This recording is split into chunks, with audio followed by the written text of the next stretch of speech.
Yo, welcome back for today's another video. This is Vontox once again. Atin ang babasagin ang katanungan patungkol sa kung ano nga bang maganda pagdating sa pagre-reset. Ezen or Zen reset? Bago nga po pala natin simulan ang ating video, kung di ka pa naka-follow, naka-subscribe, gawin mo na. So, balik tayo sa topic, guys. Ano nga bang magandang gawin pagdating sa pagre-reset? Ayan. Yan ang tanong dyan. So, eto nga po pala ang aking sample character, Vontox. So, wala pang reset yan, guys. So, gagawin natin, magre-reset tayo. Tignan natin kung ano nga bang maganda.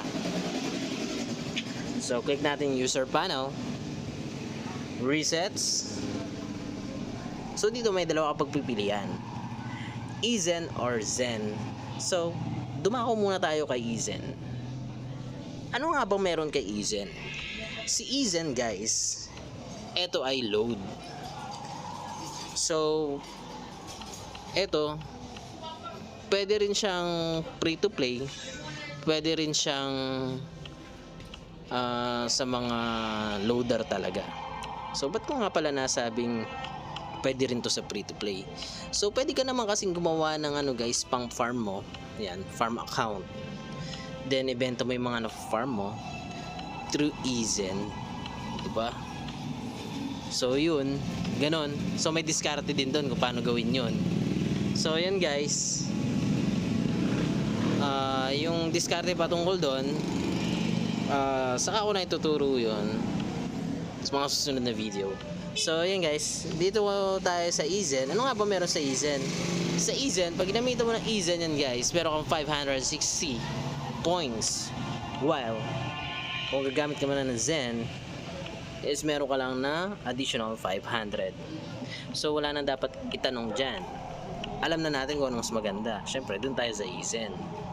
Kasi meron siyang 60 sats.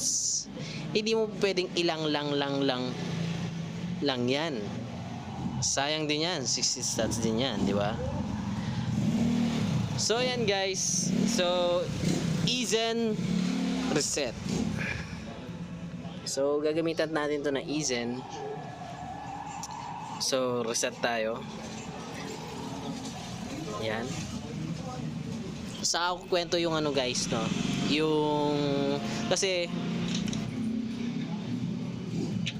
meron na akong guys, isang account na siya, ang kasing tawag doon, pure Zen lang siya.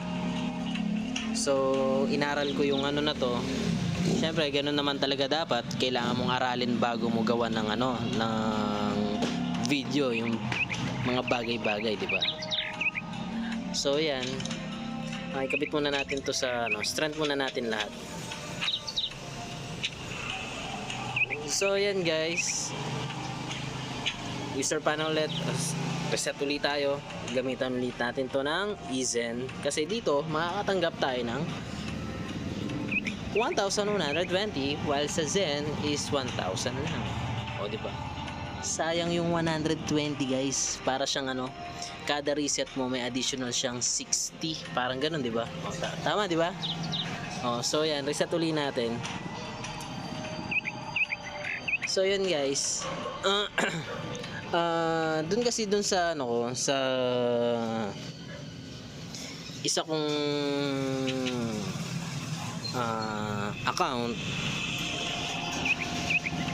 nireset ko rin siya ng 4 na beses. Tapos Zen lang yun.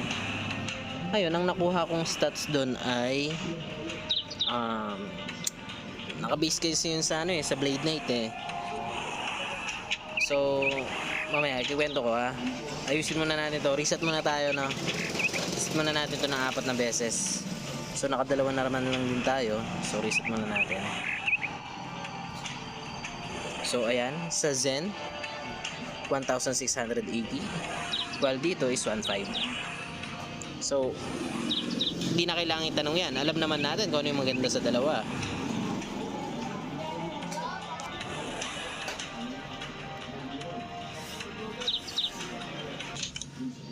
So, yan. Click uli natin. So, may tatlo na tayong reset, guys. So, click ulit natin character. Additional stats na naman.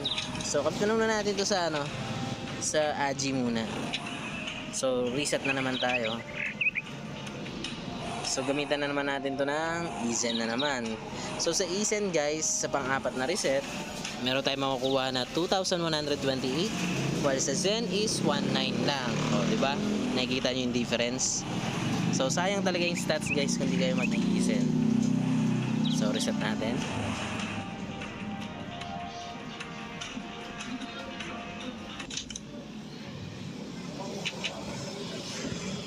So, yun na nga guys.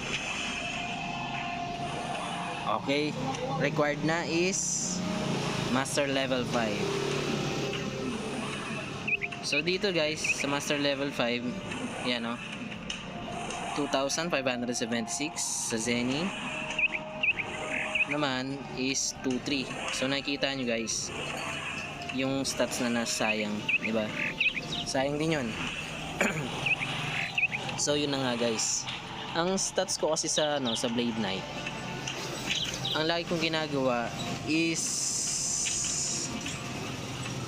1.5 lagi sa AGI, tapos sa NA is 150, then the rest is strength. And guys, so dyan na papasok yung kwento ko about dun sa isa kong account na nireset ko din na 4 gamit ang Zen. So guys, dun sa isa kong account, nakakuha lang ako ng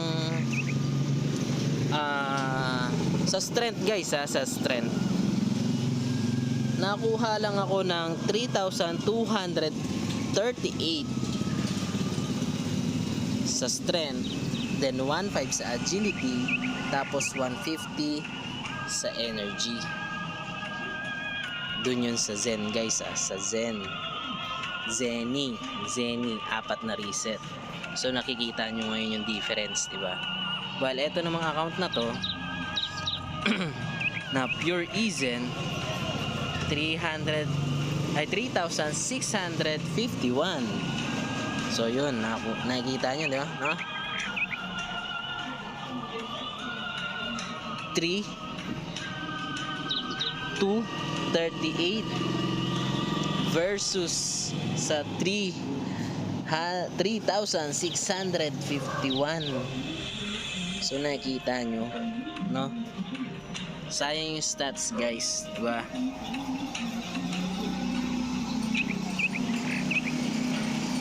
So yun.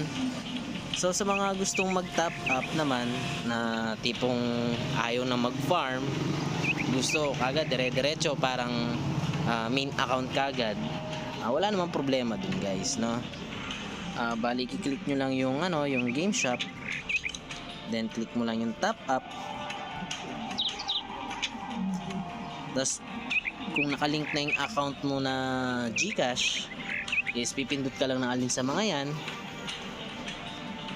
diretso na yung papasok sa mismong EOL account mo. Yun, ganun lang guys. Ha? So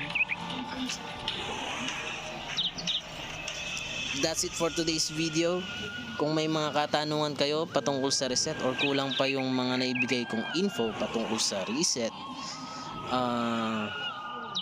comment lang kayo, no? Huwag kayong mahiya magtanong. Like, share, subscribe na rin for more videos. And this is Von Talks once again.